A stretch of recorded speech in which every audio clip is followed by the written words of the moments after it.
여러분 많이 보신 것처럼 한밤중에 ICBM급 신형 탄도미사일 추가 시험 발사 감행했습니다.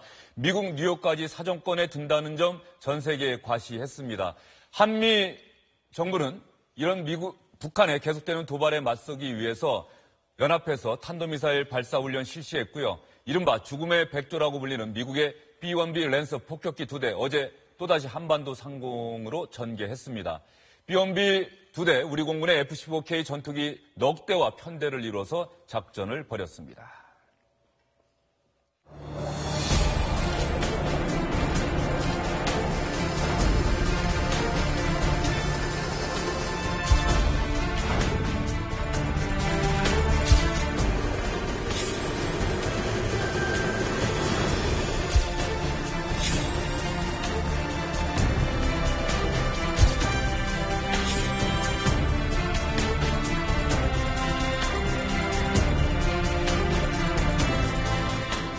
네, 이 시간에는 북한의 추가 미사일 도발, 거기에 맞선 한미의 대응, 과연 적절한지 이 부분 집중적으로 분석을 해보도록 하겠습니다. 아산정책연구소의 김지훈 연구위원, 양욱 한국국방안보포럼 수석연구위원 특별히 모셨습니다. 그리고 SBS의 임광기, 이기성 선임기자도 함께합니다. 네 분 어서 오십시오. 안녕하십니까.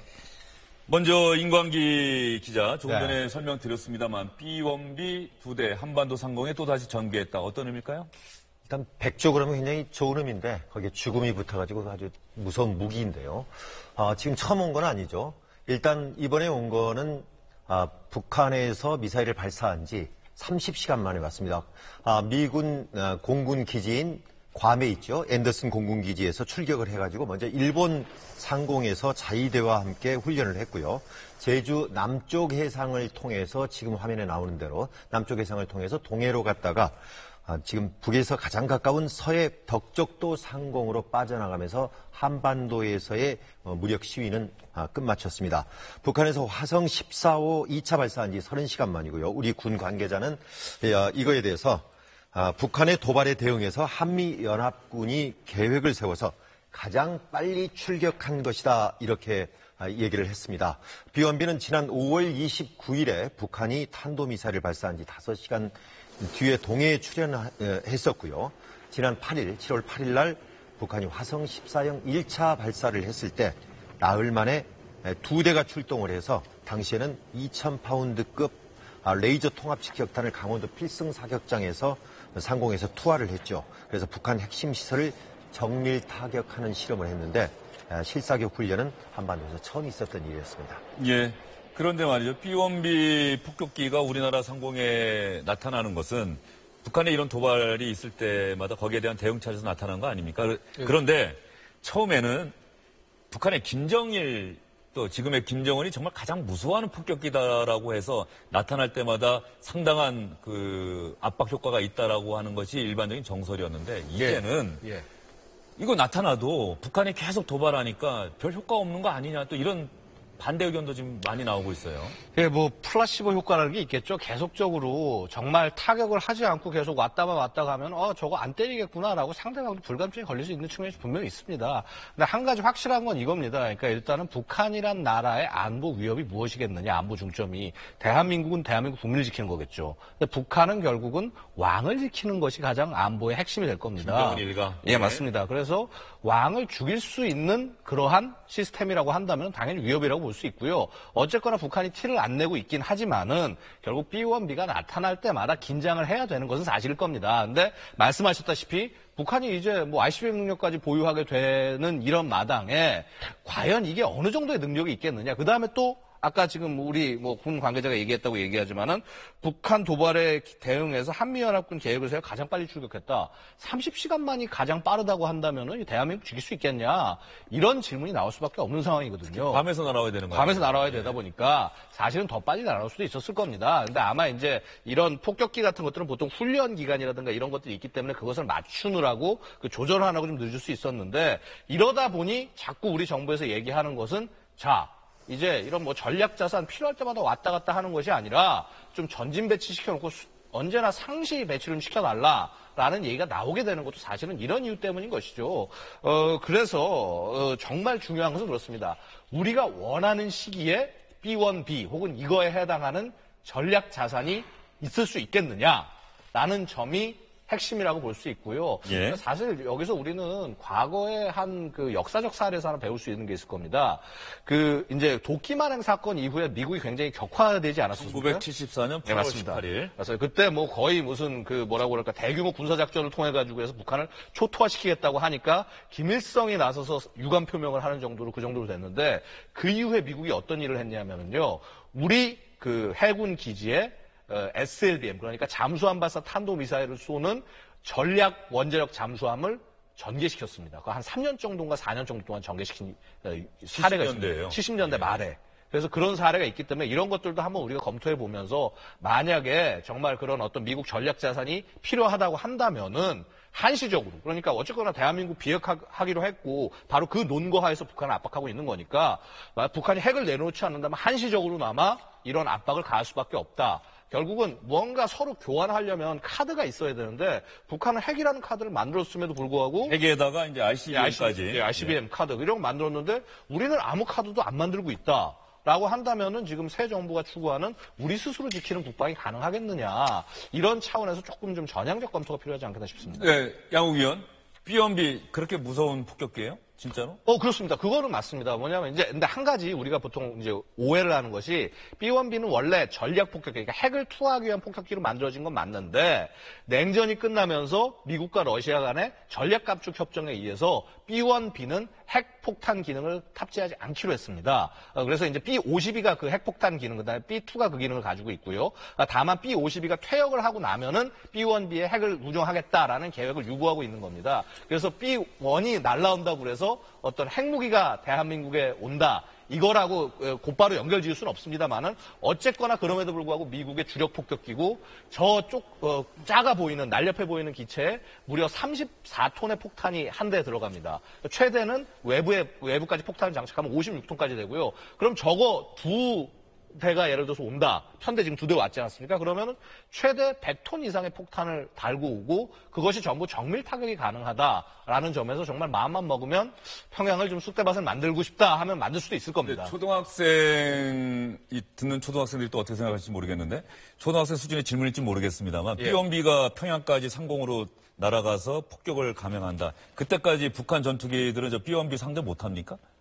북한 전투기 상대할 수도 있죠. 예. 근데 바로 그 역할을 누가 해주냐면은 우리 군이나 아니면 미 공군이 갖고 있는 어떤 이런 전투기, 뭐 F-15K라든가 KF-16 아니면 F-16 같은 전투기들이 교전을 하는데 사실은 북한 공군력이 정말 취약합니다. 그러니까 이미 우리 영화에서처럼 막 서로 꼬리 물고 싸우는 게 아니라 우리는 조기 경보기라는 게 있고 그걸로 적 위치 다 파악한 다음에 거의 100km 아니면 50km, 60km 보이지도 않는 미사일 쏴서 다 격추시켜버릴 수가 있거든요. 그래서 일단 제공권 장악이라는 측면에서 대한민국은 압도적으로 북한에 대한 비대칭 전력을 보유하고 있다. 이것만큼은 사실입니다. 지금 말씀하신 것 중에서 북한이 속내로는 굉장히 겁을 먹고 있는지 모르지만 일단 겉으로는 말이죠.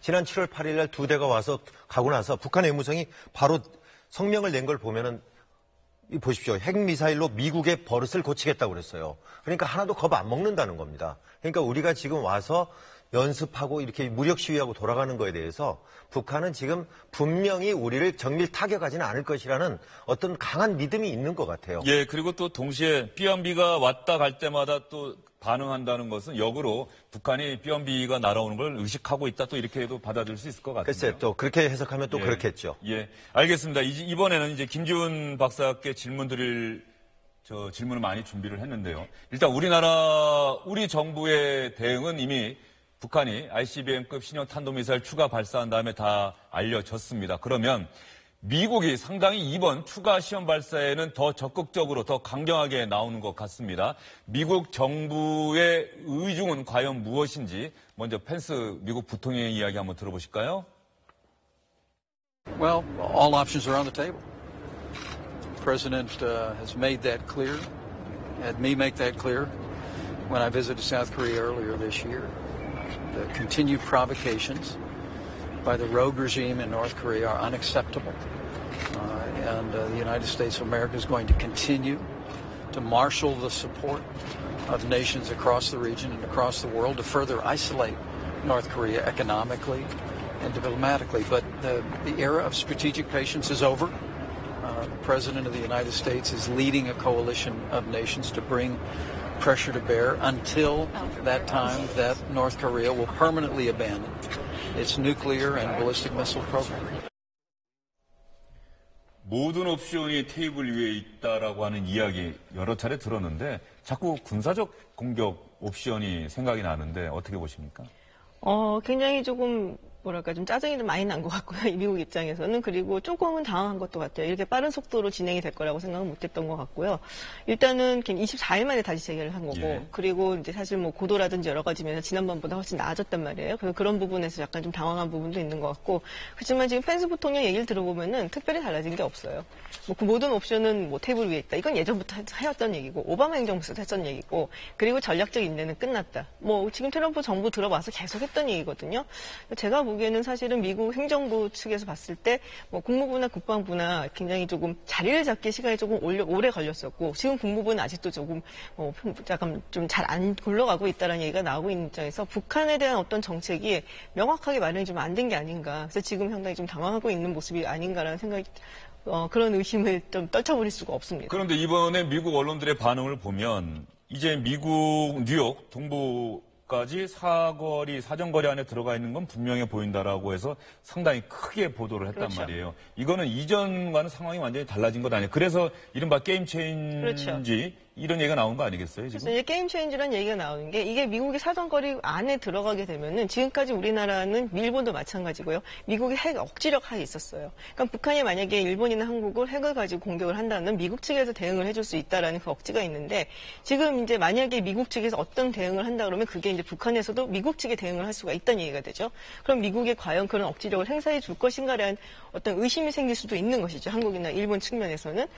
그렇기 때문에 그런 이제 어떤 지금까지 유지되었던 룰 같은 것이 바뀔 수가 있다라. 그래서 이제 게임 체인저다라는 얘기들이 좀 많이 나오고 있는 것이죠. 네, 미국 정부에서 일하고 있는 사람들의 이야기를 들어보면 쓰는 단어들은 상당히 북한에 대해서 강경한 단어들을 쓰고 있습니다. 그런데 지금 김준 박사가 방금 얘기해드린 것처럼 미국 정부 입장에서도 뾰족한 수는 없어 보인다라고 하는 얘기가 나오고 있는데요. 그 이유는 일단 미국 정부가 가장 많이 하고 있는 얘기는 중국, 이제는 더 이상 가만히 있지 마라. 북한이 계속해서 이런 ICBM급 신형 탄도미사일 개발하고 발사하는 것은 중국, 당신들에게 책임 있는 것 아니냐 이렇게 얘기를 하고 있습니다. 하나 덧붙여서 유엔 주재 미국 대사는 이런 얘기까지 했습니다. 대화를 위한 시간은 끝났다. 자, 중국 책임론 미국 정부 안에서 어떻게 얘기되고 있는지 펜스 부통령의 이야기 계속 들어보시죠. We believe China should do more. I think the president has been clear about that. That in his conversations with President Xi, that while China has taken unprecedented steps to begin to isolate North Korea economically and to bring diplomatic pressure, we believe China has a unique relationship with the regime in North Korea and has a unique ability to influence decisions by that regime, and we call on China to use that influence along with other nations in the region to encourage North Korea to join the family of nations, to embrace a nuclear-free Korean peninsula and abandon its provocative actions and its ballistic missile program. 김준 박사님, 네. 미국 정부 입장에서는 계속해서 중국을 의지해야 한다라고 해야 되나요? 어떻게 표현해야 될까요? 결국에는 이제 많은 사람들이 얘기를 하는 게 중국이 북한에서 이제 세컨더리 보이콧 경제 제재를 많이 해줌으로써 그러니까 북한이라는 나라가 일단은 오픈된 나라가 아니기 때문에 경제 교육이 많아서 생션이라는 경제 제재가 이렇게 다 닿아갖고 크게 영향을 주긴 힘든 나라예요. 근데 그 중에서 사실 중국이 많은 부분을 차지하고 있으니까 중국이 나서줘라. 그리고 제가 보기에 트럼프 행정부가 가지고 있는 어떤 좀 조금은 부족한 생각 중에 하나가 중국이 북한에 대해서 어떤 굉장한 컨트롤을 가지고 있다고 생각하고 있는 거예요. 근데 제가 보기에는 북한이 중국말을 그렇게 고분고분 듣는 것 같지는 않거든요. 근데 그런 어떤 프레임이 관계도 예전 같지 않다는 그렇죠. 말씀이시죠? 근데 그런 프레임 안에 좀 갇혀 있는 게 아닌가. 그러니까 뭐 그래서 요새 나오는 이제 군사적인 옵션이 그럼 얘기가 되는 것인가. 근데 사실 뭐 정밀 타격이라는 것도 우리는 이제 우리 입장에서 그럼 우리는 어떡하냐. 뭐 그렇게까지 남한이란 동맹국을 잃어가면서까지 그렇게 하진 않을 것이라고 생각을 하지만 미국 입장에서는 그보다도 사실은 중국의 반응이 사실 굉장히 걱정스럽기 때문에 함부로 정밀 타격을 하기는 또 힘듭니다. 그러니까 굉장히 미국 입장에서도 갑갑한 상황인 것은 맞아요.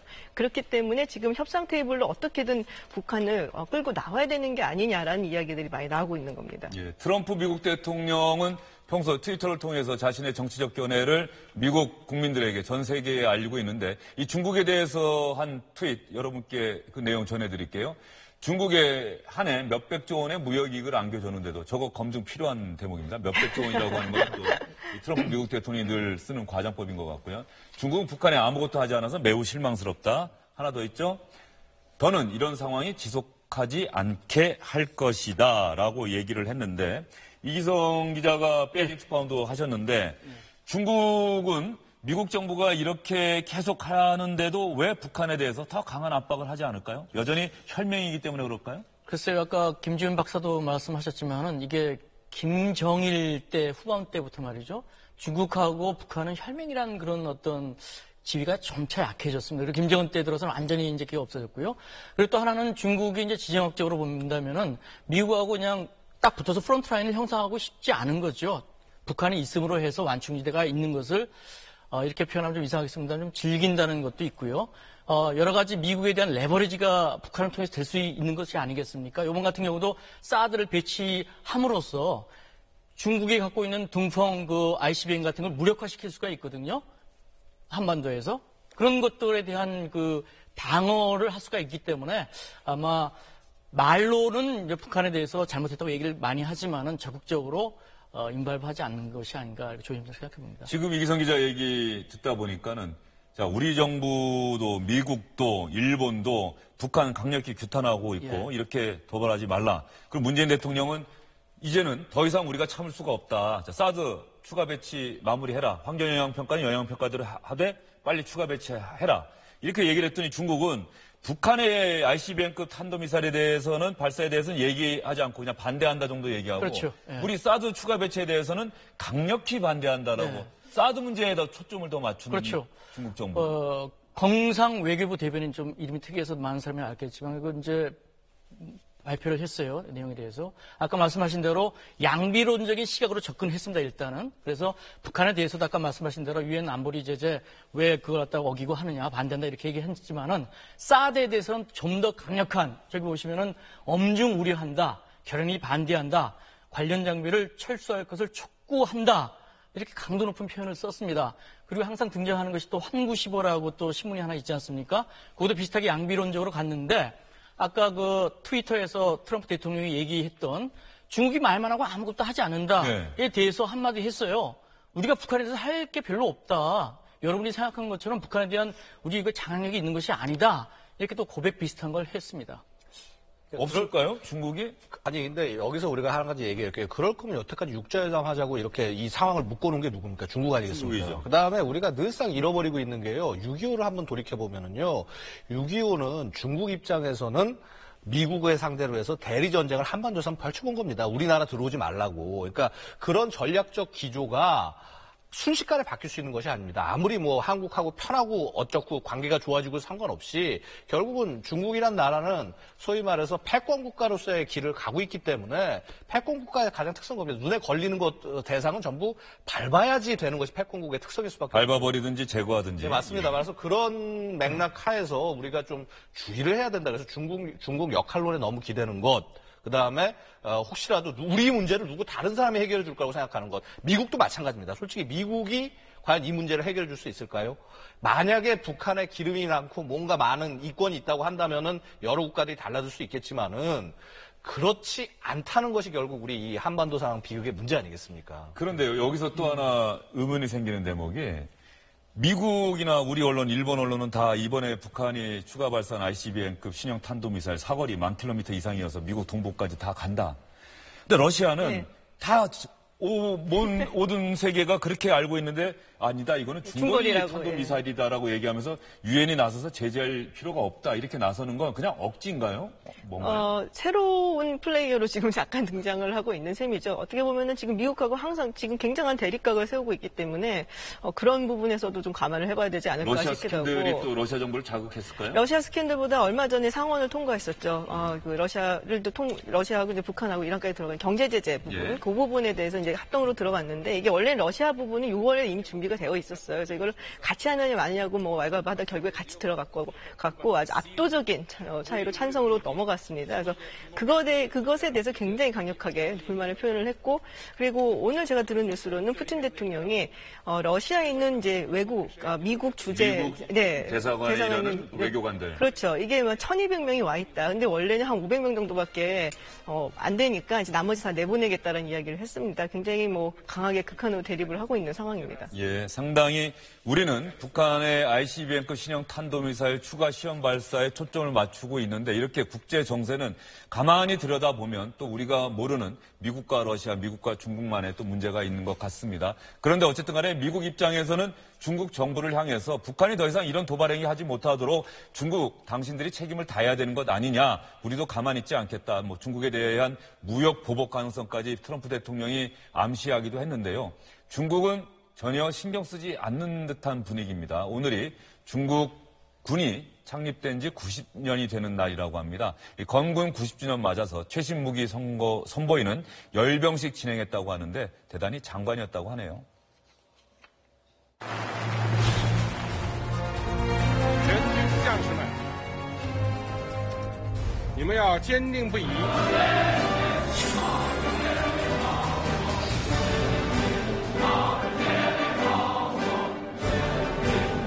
主席同志，开始。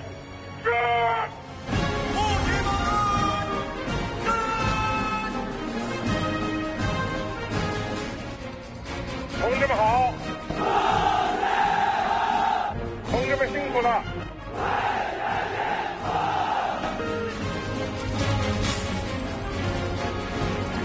同志们好。同志们辛苦了。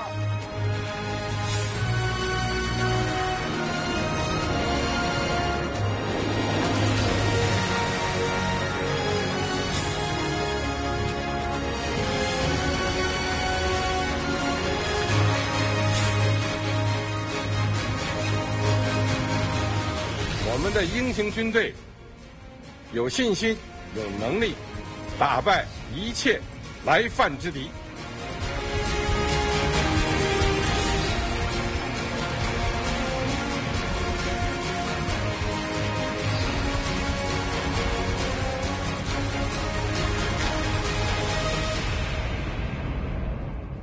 예, 시진핑 중국 주석이 군복을 입고 열병식을 직접 봤다. 시진핑 주석 군복 입은 거 전 처음 보는 것 같은데 혹시 이기성 기자는 본 적 있습니까? 아니, 시진핑 주석뿐만 아니라 역대 그 주석들이 저는 후진타오 때 이제 특파원을 했습니다만 예. 한 번도 본 적이 없고요. 군복을 입은 적이 없습니까? 그렇죠. 예. 그리고 저 장소가 지금 보시면은 보통 우리 이제 옛날 5.16 광장이라든가 여의도 광장에서 이제 그 국군의 날 행사하고 북한도 이제 그 광장에서 하지 않습니까? 예. 시내 광장. 근데 저희가 이제 보통 테난먼 그 광장이 아니에요. 35년 만에 그 네이멍고에 있는 주루허 합동 전술기지 현장에 가서 이렇게 한 겁니다. 내몽고 우리가 내몽고로 부르는 예. 내몽고. 예, 거기서 이렇게 하는데 아까 보셨다시피 이제 뭐 둥펑도 나왔지만은 뭐 인지 83K 같은 이 공개한 미사일이라고 하는데요. 그 선보인 무기의 40%가 처음 공개된 거라고 이렇게 얘기를 하네요. 그러니까 지금 시진핑 주석이 뭔가 지금 전 세계적으로 메시지를 이제 던진 거죠. 왜냐면은 그 등소평 같은 경우에도 도광양회 해가지고 어둠 속에서 조심스럽게 힘을 기른다. 그런데 그렇죠. 지금 같은 경우는 이제 우리 이제 G2고 경제력도 되고 힘도 있는데 우리가 이렇게 주거진을 필요가 있느냐? 굴기라고 하나요? 그걸? 그렇죠. 우뚝섬, 예. 군사 굴기. 지금 너네 사드 뭐 배치하고 뭐 이래? 이거 뭔가 이렇게 보여준다는 그런 것이 굉장히 강한 것 같습니다.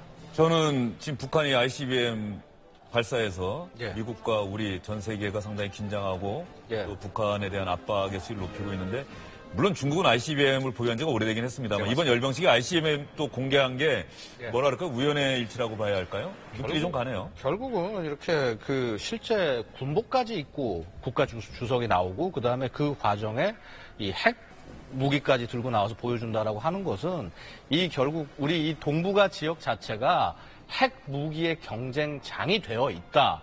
라는 것을 보여주는 아주 전형적인 모습이라고 볼 수 있겠습니다. 사실 그 중국이 보유하고 있는 핵폭탄은 한 300, 핵탄두 300여 개. 그러니까 미국이나 러시아에 비했을 때는 뭐 거의 뭐 절반이 아니라 10분의 1 정도도 안 되는, 10분의 1 정도 조금 넘는 그런 수준에 불과합니다. 그럼에도 불구하고 그 정도의 핵탄두를 가지고 국제 정치 하에서 하나의 영향력을 행사하고 있는 그런 국가다. 그리고 저는 사실 우리가 지금 여기서 한 가지 봐야 될 것이요.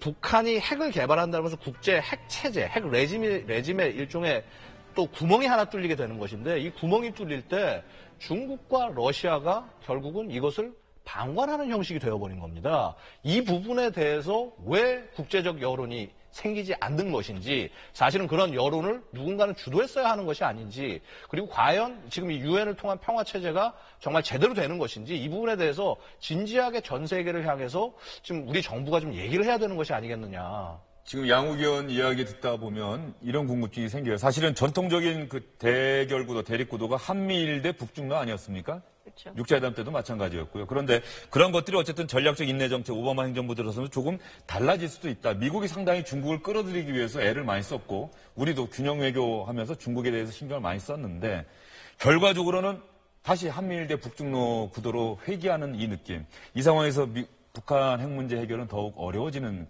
뭐 그런 상황 아닌가 싶어요. 그래서 이제 미국이 깝깝하다는 그런 말씀을 좀 드린 거죠. 지금으로서 남은 옵션이 그렇게 많지가 않아요. 미국 측에서도. 결국에는 어떤 식으로든 북한하고 협상을 해야 되는데, 그렇다면은 미국이 그렇게 체면을 구기지 않는 그런 선에서 어떤 식으로 북한하고 협상을 이제 진행을 해 나갈 것인가, 이제 그 부분인 거죠. 근데 지금 사실 뭐 중국을 비판하고 나서고 계속적으로 중국에 대해서 책임을 전가하고 있는데, 어떻게 보면은 물론 저는 양욱 박사님 말씀대로 한국 정부가 주도적으로 나서서 얘기를 해야 된다고 생각을 하지만, 미국도 미국이 나서야 된다고 생각을 해요. 이게 누가 책임을 지고 누가 이걸 해결을 해줄 수 있는 문제가 아니고, 이제는 사실은 미국도 북한의 이제 핵 타격에 노출이 되어 있는 상황이나 마찬가지인 거거든요. 그런데 실제적으로 우리 정부가 나서서 주도적 역할을 하겠다. 뭐 한반도 문제는 그렇게 얘기를 해서 미국의 동의도 얻긴 했습니다만, 이 북한 핵 문제 해결에서 과연 우리 정부가 주도권을 행사할 수 있는지, 주도해 나갈 수 있는지 정말 냉정하게 좀 평가를 좀 한번 해주시죠. 어려운 상황이죠. 솔직히 냉정하게 말씀드려 굉장히 어려운 상황입니다. 예, 양욱 의원도 핵이 없다면은요, 이게 낄 수 없는 게임인 겁니다. 지금 북한이 얘기하고 있는 겁니다. 핵과 미사일 관한 문제에 있어서는 한국은 아예 대화 상대도 아닙니다. 이미 상대도 안 해왔고요, 무시해왔고. 이거는 결국은 그러한 그 국가적인 총역량을 동원해서 자신들은 이 능력을 가져갔다. 그 다음에 이미 핵과 미사일이라는 것 자체는 김정은 정권, 그러니까 이 북한 정권의 정당성이 바로 이 핵과 미사일에 달려 있다는 거죠. 존립 기반이라고까지 할 수 있어요? 예, 존립 기반으로 이제 갔기 때문에 이제 이것을 내려놔라, 협상으로 내려놓을 수 있다라고 하는 판단이 사실 굉장히 어려워진 것이 사실입니다. 이렇게 바뀐 전략적 상황을 생각을 한다면은 사실 우리 정부의 어떤 태도 자체도 조금 더 전향적이 되어야 되는 것이 아니냐. 뭐 제가 감히 뭐 우리도 핵무장 당장 해야 된다 이런 말씀 드리는 것이 아니라, 그런 정도의 각오를 가지고 이 주변국들에게 야, 우리도 그렇게 갈 수가 있다. 과연 이것이 너희들이 원하는 국제 질서냐, 동북아 질서냐라는, 우리도 변수가 돼야 된다. 종속 변수가 아니라 독립 변수가 돼야 된다. 그런 것이 만약에 현 정부의 노력의 방향이라면은 저는 뭐 적극 지지를 하고 싶습니다. 이게 미국 측에서는 굉장히 껄끄러운 문제죠. 그렇게 되면은. 그리고 한국 측에서도 만약에 그런 식의 이제 주장을 하게 되고 실제로 그런 길을 가게 된다면은 그 뒤에 오는 어떤 결과 같은 것들은 책임을 좀 져야 되기 때문에 저는 솔직히 좀 조심스럽기는 합니다. 예, 알겠습니다. 지금 북한 이야기하다 보니까 북한은 어쨌든 간에 시험 발사가 성공적으로 마무리됐다고 주장하고 하고 있고, 그 다음부터 지금 자축하는 분위기가 그렇죠. 완연하죠? 예. 1차 때도 자축연을 크게 하지 않았습니까? 그때도 이제 부인 리설주하고 같이 자축연 건데요. 예, 이제 사진이 준비되어 있으면 있어요? 보여주시죠. 예. 아직까지 영상은 들어오지 않은 것 같고요. 네. 이기성 기자가 사진 보면서 설명을 좀 해주시죠. 저게 이제 저 사진이 말이죠. 노동신문이 이제 보도한 건데요. 일면에 게재한 경축연회 사진입니다. 지금 원탁 이렇게 쭉 하고 있는데, 목난관에서 이제 마련했다고 하는데, 당 중앙위원회, 중앙군사위원회가 이제 마련했다 이렇게 하면서, 여기서 이제 아까 말씀드린 대로 리설주하고 김정은이 같이 이제 참석을 해서 거기서 어떤 얘기를 했냐면은 미제를 비롯한 온갖 적대 세력들에게 철퇴를 남긴 로켓 개발자들에게 뜨거운 전투적 답례를 보냈다 이렇게 얘기를 했고요. 여기에 보면 미사일 개발 관계자들이 대거 참석을 했습니다. 리만건 당 군수공업부장, 리병철 당 군수공업부 제1부부장 뭐 이렇게 계속했는데요. 리만건 부장은 축하 연설에서 이제 24일 만에 2차를 성공했는데 20여일 만에 이렇게 장쾌한 또 성공을 하게 된 것은 세계사적 기념비적인 일이다 이렇게 얘기를 했고요. 또 1차 성공했던 7월 4일 갖다가 7.4혁명이라고 이렇게 또 명명하기도 했습니다. 예. 리설주가 오랜만에 다시 등장하고 상당히 이번 ICBM급 신형 탄도미사일 추가 시험 발사 성공한 데 대해서 북한은 의미를 부여하고 있는 것 같습니다. 그렇습니다. 1차 때 성공하고 나서 리설주가 한 넉 달 보름 만에 나타나지 않았었습니까? 그런데 곧바로 이번에도 나타났습니다. 저건 지금 동영상이기 때문에 지난 1차 자축 파티 때 지금 사진을 보고 있는데요. 그때도 저렇게 나왔는데 지금 사진으로도 보니까 같이 앉아있는 게 나옵니다. 리설주하고. 그래서 불화설이다 뭐다 했었는데 일단은 좀 일축하는 그런 분위기고요. 이날도 보면은 여러 가지 대대적으로 경축하면서 일단 내부 결속을 강화하는 분위기고요. 같은 날짜 이 북한 노동신문이 1~2면을 통틀어서 2차 시험 발사 성공에 대한 각계 인사들의 반응과 또 기뻐하는 주민들의 사진 그리고 관련 논설 등으로 채웠고요. 김기남 부위원장은 신문 1면에 게재한 글에서 온 세계를 뒤흔든 장쾌한 이 승전 포성은 우리 군대와 인민에게 오늘의 민족사적 승리를 최후 승리로 줄기차게 이어나갈 신념과 의지를 100배 주고 있다 이렇게 주장을 했는데 결국은 지금 화면에도 보시듯이 대외적으로도 굉장히 중요하지만 대내적으로 북한의 인민들을 이렇게 결속시키는데 이거를 10분 활용하고 있는 것 같습니다. 예. 북한의 김정은, 아버지 김정일이 핵 보유에 집중했다고 한다면 김정은은 ICBM 보유에 상당히 집중하고 있는 것 같습니다. 이번 ICBM급 신형 탄도미사일 2차 시험 발사 때도 김정은이 승인하면서 서명하는 모습, 발사 장면을 직접 참관하는 모습, 북한 조선중앙텔레비전은 계속해서 내보내고 있습니다. 최고領導者 김정은 동지께서 저체 106 2017년 7월 27일 대륙간 탄도로켓 화성 14용 2차 시험 발사를 단행할 때 대하여 친필 명령하시었습니다.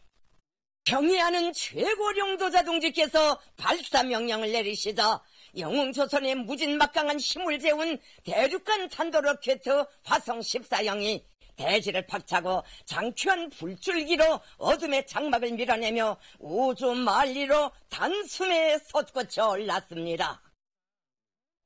이렇게 김정은의 영도력을 칭송하는 방송을 계속 내보내고 있는 가운데 북한에서는 이런 얘기를 또 하고 있습니다. 이번 ICBM급 신형 탄도미사일 추가 시험 발사 분명히 말하지만 미국을 겨냥한 것이다라는 얘기를 조선중앙텔레비전, 노동신문은 계속해서 강조하고 있습니다. 미제가 시대착오적인 대조선 적대시 정책을 철회하고 우리 민족에게 들쓰인 고통에 대하여 무릎 꿇고 사죄할 때까지 연속 타격전을 들이대려는 우리 당과 인민의 혁명적 신념에 힘있는 과실. 이거 미국을 겨냥해서 북한의 노동신문이 사설을 통해서 쓴 글인데 계속 읽으려니까 상당히 호흡이 가빠지네요. 자, 이번엔 조선중앙텔레비전이 방송한 북한 외무성 대변인 담화도 한번 직접 들어보실까요? 같은 맥락입니다. 이번 시험 발사를 통하여 임의의 지역과 장소에서 임의의 시간에 대륙간 탄도로켓을 기습 발사할 수 있는 능력이 과시되었으며 미 본토 전역이 우리의 사정권 안에 있다는 것이 뚜렷이 입증되었다. 우리가 이번에 굳이 대륙간 탄도로켓의 최대 사거리 모의 시험 발사를 진행한 것은 최근 분별을 잃고 우리 공화국을 반대하는 제재 압박 소동에 미쳐 날뛰며 객적은 나발을 불어대는 미국의 엄중한 경고를 보내기 위해서이다. 자, 북한은 미국을 상대하겠다. 우리 정부를 상대하는 게 아니라 미국을 상대하겠다는 의도를 분명히 하고 있는데요. 네. 그렇죠. 그러니까 지금 아까 양욱 의원님께서 말씀하셨듯이 이제 게임의 수준이 달라진 거고 거기에 들어가는 플레이어는 이제 한국은 사실 소외가 된 거죠. 그리고 지금 글쎄 제재가 계속 이제 유엔 안보리에서도 그렇고 제재 국면이 계속 강화되는데도 불구하고 제가 보기에는 북한은 그냥 자신들의 타임테이블에 따라서 가고 있는 걸로 보입니다. 24일 만에 굉장히 빠르다라고 했지만은 그래도 자기들이 어떤 이제 시간표에 따라서 진행을 하고 있는 것이고 이런 식으로 가다 보면 북한이 사실 원하는 것은 협상 테이블에 앉았을 때 미국한테 내놓을 수 있는 굉장히 큰 카드를 확보를 하게 되는 것이죠. 어떻게 보면 상당히 머리를 잘 쓰고 있는 거라고 보여져요. 북한의 대응, 북한의 움직임이 상당히 치밀해 보인다는 네. 그런 말씀이신 거죠?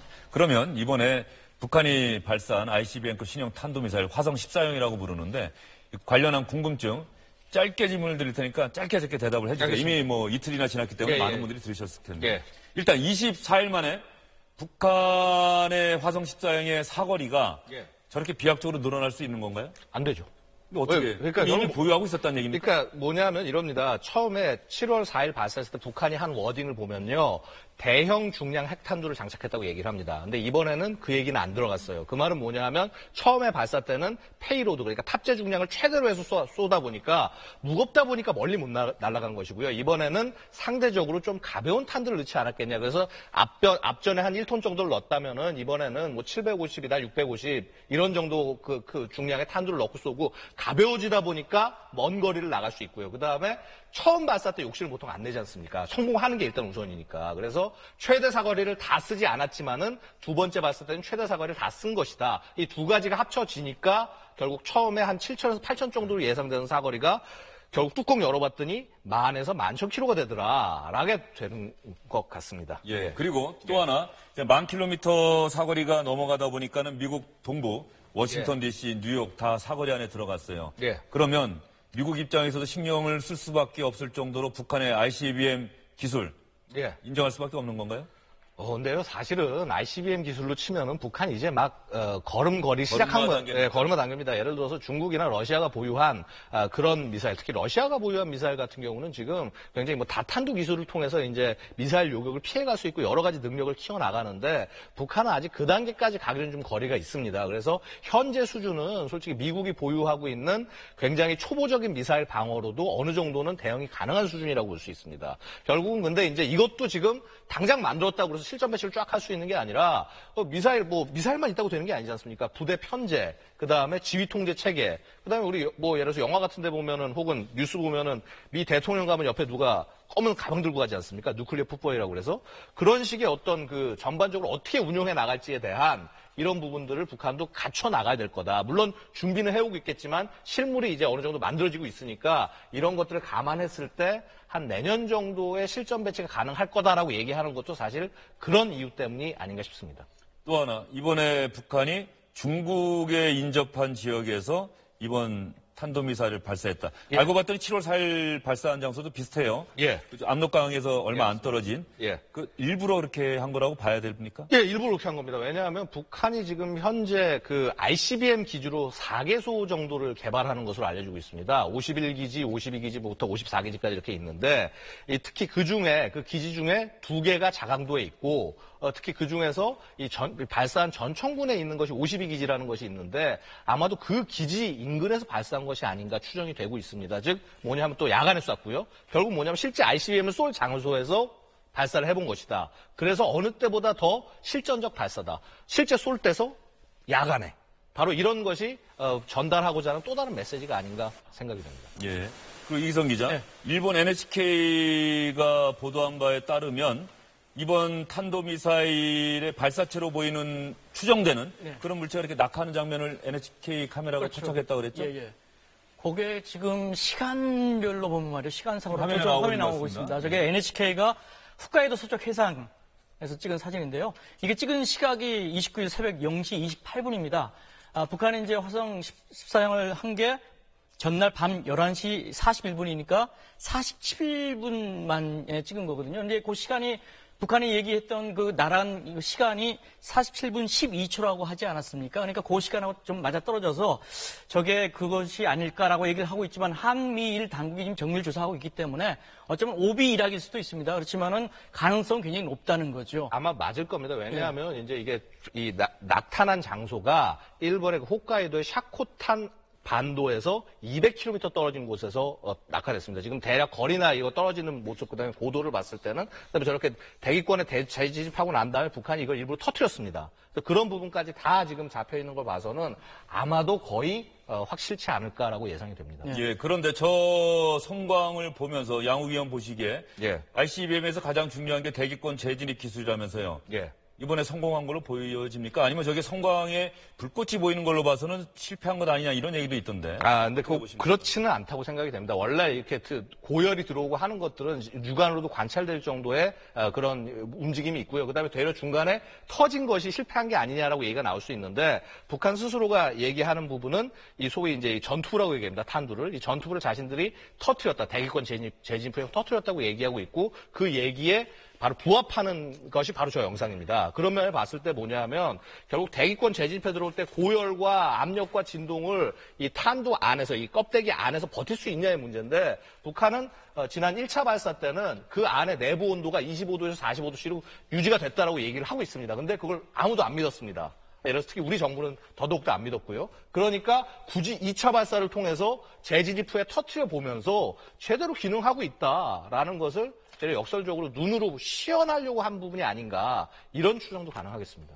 예, 지금까지 이번에 북한이 발사한 화성 14형 탄도미사일의 위력에 대해서 양욱 위원이 자세히 설명을 해드렸습니다. 그렇다고 한다면 미국은 중국을 향해서 북한이 이런 도발 행위 계속하지 못하도록 조치를 취해라라고 요구를 하고 있습니다만 중국은 오히려 거기에 대해서는 원론적으로 반대한다는 정도만 얘기만 하고 우리 정부가 사드 추가로 배치하겠다고 발표한 데 대해서 엄중히 우려한다, 상당히 강하게 반대한다는 의사를 피력하고 있습니다. 미국 정부의 의사에 따를 의사가 별로 없다는 점을 중국 정부 밝히고 있는데요. 그렇다고 한다면 과연 이런 상황에서 우리 정부가 취할 수 있는 대북 제재 조치가 무엇이 있는지 사드 포대 추가 배치 말고 무엇이 있는지 한번 얘기를 해봐야 될 것 같습니다. 임광희 기자. 네. 우리 정부의 추가 대북 제재 이런 얘기 기사로는 많이 나오는데 실제로 취할 수 있는 게 있습니까? 그러니까 참 그게 고민이에요. 대화와 제재라고 했는데 대화는 이미 던져놓은 것들이 많은데 제재의 카드가 없다는 게 제일 고민인데 1차로 내놓았던 것이 2차 발사한 뒤에 1시간여 만에 새벽 1시에 29일 새벽 1시에 NSC 열리지 않았었습니까? 그때 문 대통령이 발표를 했습니다. 즉각 이미 반입된 사드 발사대 4기를 조기 배치하라 이렇게 지시를 한 것이 우리가 할 수 있는 제재의 그냥 가시적인 가장 첫 번째 카드가 바로 이겁니다. 그래서 바로 직전인 14시간 전이었죠. 28일 날 오전 10시 반에 국방부가 사드 배치의 최종 여부는 이 성주 기지에 일반 환경 영향 평가를 모두 거치고 나서 한다라고 했거든요. 그렇게 되면 결국은 올 연내는 이제 배치가 불가능하다는 거였는데 이게 발사가 발표가 되고 나서 바로 1시간여 만에 이걸 뒤집었단 말이에요. 그러니까 우리가 할 수 있는 제재로서는 사드 배치, 이거를 중국과의 지금 여러 가지 껄끄러운 문제를 우리가 그걸 의식하지 않는 건 아니지만 어쩔 수 없이 사드 배치를 지금 카드로 내놓은 겁니다. 네, 그리고 지금 김지훈 박사님께는 그거 한번 여쭤볼게요. 문재인 대통령이 계속해서 이번에 긴급 NSC 주재하는 자리에서도 대화의 동력을 잃지 않도록 해달라고 얘기를 했는데 베를린 구상 그런데 이번 북한의 추가 도발로 상당히 어려운 상황에 봉착해 있는 건 틀림없는 사실 아닙니까? 그렇죠. 아무래도 이제 대북 정책 방향이 조금 보수적으로 진행이 될 수밖에 없는 상황이 된 거고요. 그렇지만 이제 베를린 구상 나온 지 얼마 되지 않았습니다. 그리고 이게 그냥 그 당시 어떤 뭐 상황에 대한 대책이 아니라 사실은 문재인 정부의 이제 전반적인 5년을 이끌어가는 대북 정책 그런 구상이다라고 본다면은 기존은 그대로 유지를 하되 지금과 같은 상황에서는 조금 더 압박 쪽에 좀 더 그렇게 두지 않을까, 무게를 좀 두지 않을까 그렇게 봐야 될 것 같습니다. 문재인 대통령이 휴가를 마치고 돌아오면 아마도 보다 정리가 돼서 아마 국민들에게 이번 상황과 관련한 이야기를 할 것으로 예상이 되고 있고요. 양욱 의원. 예. 지금 이런 상황이다 보니까 뭐 8월 한반도 위기설 사실 툭하면 나오는 얘기긴 한데 지난번에 4월 위기설이 있었는데 8월 한반도 위기설 근거가 있다고 보십니까? 아니면 이번에도 그냥 지나갈 설이라고 보십니까? 사실은 8월 위기설을 스스로 만들어내는 것은 어떻게 보면 미국일지 모르겠습니다. 미국 안에서 여러 가지 군사 옵션 얘기들이 나오는 것 자체도 사실 이런 위기설을 통해서 북한의 어떤 잘못된 행동을 억제할 수 있지 않겠느냐. 이미 지난 4월 위기설을 통해서 한번 이런 것들이 통했다라고 생각할지도 모르겠습니다. 이미 그때 4월 한 중순 정도에 6차 핵실험이 있지 않겠나라고 예상을 했는데 실제 일어나지 않고 물론 이제 그 이후에 5월에 계속 미사일 연달은 미사일 발사가 있었지만은 한번 통했다라고 생각할지 모르기 때문에 또다시 이런 어떤 긴장을 통해서 어떤 북한의 행동을 좀 막아야겠다라는 그런 그 계산이 있을 수도 있습니다만은 이게 한 번 통할 것이 두 번 통할 것은 아니다. 특히 당시에 보면은 그 이 뭐 항모 전단이 뭐 한반도를 온다라고 얘기해놓고 나서 오지 않은 그런 어이없는 상황들도 있었습니다. 근데 이런 식의 것이 계속된다면은 그 예를 들어서 이 한미 동맹 혹은 미국의 억제력의 신뢰성 자체가 굉장히 무너지게 되는 그런 문제가 생길 수 있습니다. 그래서 분명히 위기설이라고 하는 것은 계속 나오긴 하겠지만은 그 강도나 그 부분에 있어서는 아마 한미 당국이 굉장히 조심스럽게 조율해야 될 것이다라고 말씀드릴 수가 있고요.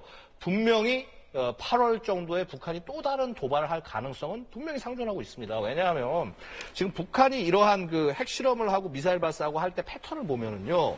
이런 미국으로 보낼 수 있는 장거리 수단을 이제 이 타격 수단을 한번 보여주고 나면은 그럼 그러니까 보낼 수단을 보여줬으면은 뭘 터뜨릴지도 같이 보여줍니다. 그게 여태까지 있었던 핵실험과 장거리 미사일 발사거든요. 지금 ICBM 2차례 쏘지 않았습니까? 그런 논리상은 6차 핵실험이 그 다음에 지금 나올 수밖에 없는 구도입니다. 그래서 이것을 어떻게 억제하느냐, 억제하기 위해서 결국 지금 대화가 안 되는 상황을 쓸 수 있는 건 군사력밖에 없는데 그렇다고 한다면 또 예를 들어서 항모전단 2-3개가 온다라고 하면은 긴장은 올라갈 수밖에 없습니다. 그래서 8월 위기설이라는 얘기는 계속 나올 수밖에 없고요.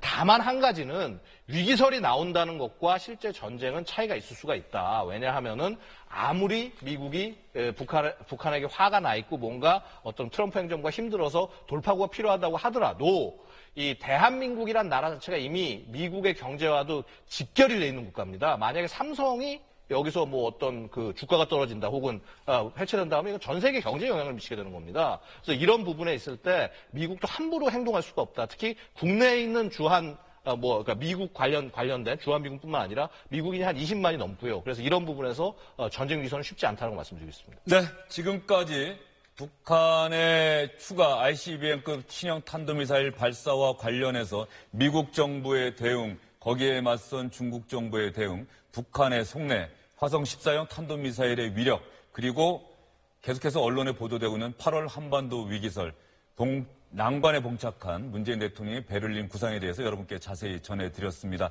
방금 여러분들이 말씀드린 것처럼 한반도 상황 대단히 복잡하게 긴장 국면으로 몰아가고 있습니다. 하지만 정작 우리 정부가 과연 할 수 있는 것이 무엇인지는 아직까지는 분명히 잡히지 않는 것 같습니다. 문재인 대통령이 휴가를 마치고 돌아와서 국민들에게 보다 선명하게 설명을 해야 되지 않을까 싶습니다. 네 분 오늘 말씀 잘 들었고요. 예, 주영진의 뉴스 브리핑 오늘 순서는 여기서 마무리하도록 하겠습니다. 내일 다시 찾아뵙겠습니다. 시청해주신 여러분 고맙습니다.